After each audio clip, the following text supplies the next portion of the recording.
Let's go to Lara Trump, former head or co-chair of the RNC, and now resident of Florida. Laura, how are you? Good morning. Well, technically, I am still the co-chair of the RNC until I'm voted out at our winter meeting in January. But yeah, fair enough. I didn't mean to demote you so quickly. Yeah, no, it's okay. Sometimes it happens. But yes, and I've been a Florida resident for 3.5 years. That is accurate. Well, Laura, how is Florida these days? Florida's a great state, isn't it? Florida's where it's at, let me tell you. Yeah, I mean, we did the move that I think a lot of people did during the COVID days when it felt like you were in a communist country in the Northeast, and we moved from New York, like so many others. And Florida's great. Florida's booming. You've seen that this has been a very popular state. Florida and Texas seem like we're picking up steam. We obviously increased our congressional seat number in the midst of COVID because so many people wanted to move to the state. So doing great. And it's just about perfect these days. It's about 72 degrees right now. So I'm not upset about it. No, it's nice, Laura. I hear you, and I'm with you. But, like, Florida's a really great state, isn't it? Oh, you know what I mean? Like the people would be, wouldn't it be great to, like, represent the people of Florida, too? Because it's not just the weather, right? It's the people, right? So it would be great. Listen, I would like to represent anyone in this great country we call the United States of America, but certainly from the state of Florida. Yeah, but that would also be very Florida nice. Would be, yeah. It'd be very, how what nice are you would it getting be? At here, Mike? Is it nice is one thing. Likely? Is it nice or likely? What are we? Oh my how God. nice? Well, you know what? That'll be all right. That's the last time I'll push. Something that's up to our governor to decide, obviously. Okay. And we'll leave it up to him. And I will say he's one of the reasons that I moved to this state along with my husband, Eric, and our 2 kids and 2 dogs. He's done a great job, so I know he'll make a great decision on who fills Senator Rubio's seat. Is he a good governor for the dogs, too? How do the dogs feel about the governorship of DeSantis? This state contains the largest cage-free, no-kill dog shelter in not just the country, but the entire world. So we're doing something right down here in Florida. There you go. Like, you actually had an answer to that question. That's great. All right, well, give us a little insight into your father-in-law picking his cabinet so far. How are these? What's happening at Mar-a-Lago these days? It sounds like there's always something. Like today, is it the CEO of Netflix is coming today and Jeff Bezos is coming tomorrow? Like it's just crazy. And TikTok was the TikTok guy yesterday. Like what is happening there? Yeah, the center of the universe seems to be the Mar-a-Lago Club on Southern Boulevard in Palm Beach, Florida. It's sort of amazing to see. But listen, I think what's going on here is that there was so much resistance against Donald Trump, obviously in his first term. When he first burst to the political scene, no one expected anything that we saw happen to actually happen with Donald Trump, for him to pick up all the steam that he has, for things to move in the right direction in such a big way during his first term. And then obviously we've gone through the past 4 years, which have been horrific for America. And I think the American people are ready for a leader. Look, Joe Biden is still technically the president of the United States, and it's as though no one is actually giving him that title right now. Donald Trump seems to be acting more as the president right now. But I think the people are ready in this country for their leader back, for someone we know has a proven track record. And the folks who fought so hard against him, some of these big social media folks, some of the big CEOs of these companies are now coming to Mar-a-Lago, meeting with Donald Trump and saying, hey, it actually might be smart if I worked alongside of you instead of against you over the next 4 years. And I think the great news is that will just ultimately be great for this country. And so it's a win all around for everybody. And I love to see it. And no one deserves it more, of course, than Donald Trump himself. How do you explain that change? Because, I don't know, 2 years ago, a year ago, Jeff Bezos would never want to be seen next to Donald Trump, right? Yeah. At his low point, right? You can't touch that. That would be toxic. And now he's like out at this New York Times event saying that things are going to be great, and he's never been more excited about the economy. And now he's going to Mar-a-Lago. Like, what changed in the Trump brand or something? Yeah, I think there's been a culture shift. Honestly, I really think that it's hard to look at things like a Trump dance, like a Donald Trump, being kind of a cool figure to have. You see all the memes with him and the gifts and all that stuff.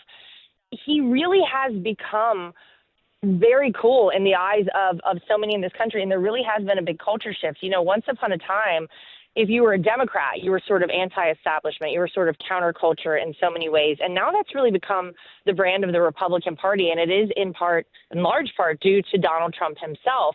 I think there have been so many people who saw the results of the election on November 5th, saw really, and I know this word gets thrown around a lot, but it is so true, the mandate of the American people with the popular vote, with every swing state won, 312 electoral votes. And it's hard to see anything other than this is where the country is. This is who the country backs. And this is what the people of this country want to see happen. They want Donald Trump back in that White House. And I think whenever the culture shifts in the way that we saw, and you're right, it really has been relatively fast over the past year or so. I think it's hard for these people to look the other way and to use their same old tricks. And look, these are the smart ones. The dumb ones stay in the same zone of hating Donald Trump and trying to fight against him. But the smart people, Mark Zuckerberg, Jeff Bezos, the smart ones actually realize what's going on, and that if they want to be successful, their companies, they want to see successful, and they want to have, the buy-in of the people of this country, then they're going to have to get on board with Donald Trump because, quite frankly, the majority of America is fully on board with Donald Trump.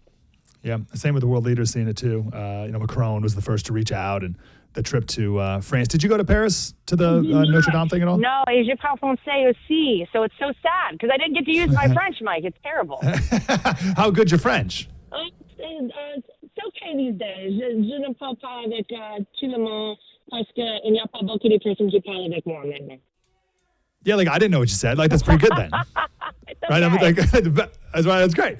Well, anyway, the way that Macron was all in on Trump was the first world leader to reach out. Macron knows, and these world leaders know who's in charge now and what's happening and where the future is. Yeah, Justin Trudeau flew down to Mar-a-Lago to meet Donald Trump. I mean, come on. He saw the handshake with Macron, the whole thing. Yeah, it's they get it. They know and by the way, they've done this before with him, so they know how he is. They know how he governs. They know how he'll fight for this country no matter what. And they understand that Donald Trump is going to get what he wants for the United States. So it's probably in their best interest to try and befriend him and be nice to him and do the things that are going to be beneficial for the entire world alongside of him. And I mean, who doesn't want to get on board with the right team? And I think that's what a lot of these people are realizing. It's, it's easy to go against, to not pick the Super Bowl team who's got a horrible record, or if you don't have a record at all, which a lot of them did,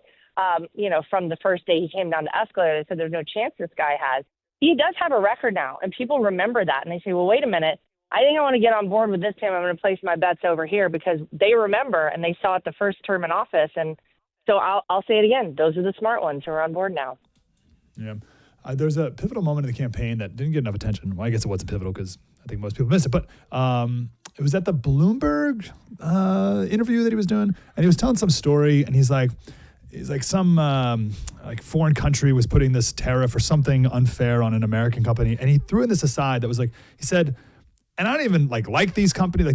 I don't even like these companies. They're not good. I don't like them. They don't like me, but they're American, and I'm going to fight for our companies. And then he went on and told the story about what he did to help American companies. It's oh, well, that's awesome.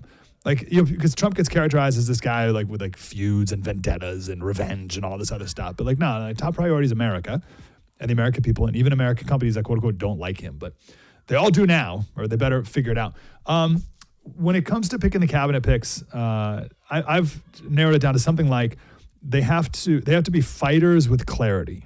I don't know if that's a good descriptor of it, but how would you describe the thing that ties all these cabinet picks together? Who are these people? I like that. Well, I think you're right on that. They are all fighters. They all have a certain amount of clarity, and I think they all understand the vision for this country that Donald Trump has. They're not, and they're also not likely people to be in a Republican cabinet. And that's sort of the part that I love the most about it, is that Donald Trump is not a typical politician, and because of that, I actually would never have expected his cabinet to look like a typical cabinet, and it doesn't. You've got former Democrats, people like RFK Jr., who I don't even know what his political affiliation is at this point, but you know what? He wants to do the right thing for this country, and that's why Donald Trump wants him on the team. These are people who have proven wherever it is that they stand in whatever field it is, that they are going to do the right thing for this country. And what you just said about that Bloomberg interview, I think is spot on. And that's the thing that if people don't already realize it about Donald Trump, they will come to realize. He gets characterized as a narcissist, as somebody who's literally only out there doing this for himself. Let me tell you something. A narcissist would never have put himself through all of the things that this man has had to go through. A narcissist would never have an assassination attempt on his life, be millimeters away from death, and still continue on. All the things that this man has gone through, raids of his home, indictments that were completely unwarranted and invalid on every possible measure, that's not what a narcissist does. This is a man who I believe knows he was made for this moment, knows that his charge is to do the right thing for this country, and he will always fight for every American. And the people who didn't vote for Donald Trump, Mike, I actually think are going to look back on right now and say, man, I got this guy wrong. Because 4 years from now, when he's in his last 35 days in office, and people are looking at their life and how much different their life is, they're going to realize the cabinet picks, yeah, they are unorthodox, but they are the right people for the job. That's why Donald Trump is choosing them. Donald Trump may have been mischaracterized, and so many people thought the wrong way about this man. He will fight for you, he'll fight for this country, and he'll continue to do what he knows is right, because that is what I believe he knows his charge is. And I actually think that he believes this is a mandate from God. After coming within millimeters, again, of losing your life and being spared, you kind of look at things a little bit differently, and I would say that that is exactly where he is. No question. I know you got to go in about 2 minutes, but last question, because you mentioned RFK, and I see on your Twitter you have a video of your daughter, who I'm guessing is maybe 5 years old, doing burpees, and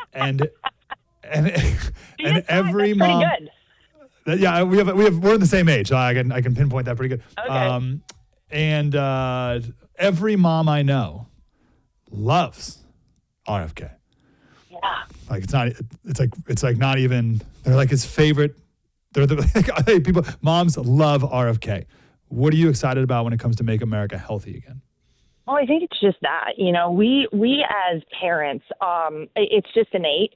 You want to do whatever you can to protect your children and do what's right for your children. And I think what people are starting to realize is that, the things that we have in our food products here in America, the things that are banned in so many other countries, the way that we it feels like we've been given bad information on a lot of fronts when it comes to the right things for our kids.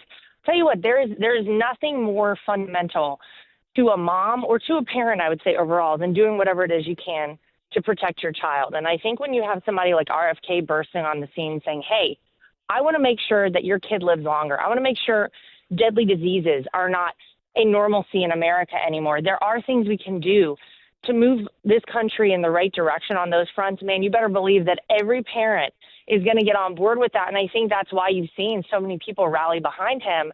And that's why I think he's the perfect fit for HHS. I think he's going to expose things that probably will horrify a lot of people to know that we've been ingesting this in our country. Yeah. But I think it'll be for the better of the future of America. Like I said about Donald Trump earlier, the good news is that help is on the way.